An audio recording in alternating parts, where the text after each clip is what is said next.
Welcome to part 3 of Backward Design. Now that you have created your learning objectives in part 1, the evidence of student learning, and then also the rubric that you created for part 2, it is time to start putting together some learning activities. So the question that you need to answer for this part 3 is, how can I create learning activities that will help my students to be successful on their performance task I developed in part 2. Grant Wiggins discussed a acronym that spelled WHERE to. When you're thinking of your learning activities, you think of those letters that make up the acronym WHERE to. The W is to help the students know where the unit is going, the H to hook students, E to equip students to help them with their experience, R to provide opportunities to rethink, revise.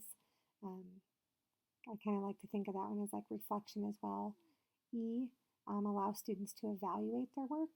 So this is where like the rubric would come in from your part 2.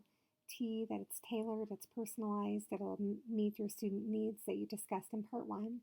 And then O is to organize the activities to get the most out of it for the student learning. Questions to consider when designing your learning activities are all 3 types of learning included? Will students be able to acquire new material? Will they be able to connect meaning to those learning activities and also transfer the knowledge and be able to do the work independently and the learning independently?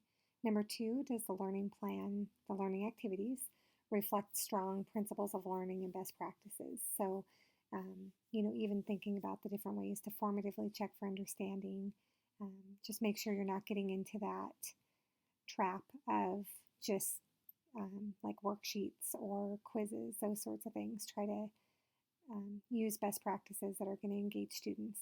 And then number 3, is there a tight alignment across all 3 stages? So make sure that, or your 3 parts of your backward design, you want to make sure that your learning plan or your learning activities are going to fit very nicely with the rubric that you designed in part 2, and then also going to meet your student needs that you discussed in part 1 and match the learning objectives and goals and the essential question and so on. So just make sure that the alignment is good across all 3 stages.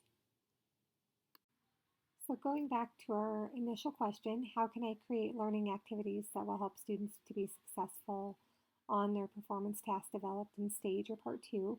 I want you to think about that WHERE to acronym that Wiggins designed, and then also those 3 questions that we just discussed on the last slide as you go into this.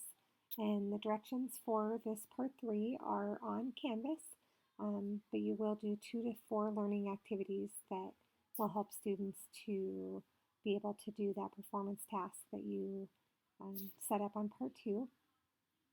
And then, if you have any questions, let me know. And I've also included 2 student examples from last semester to kind of help you, just so you can see what these look like. Thank you.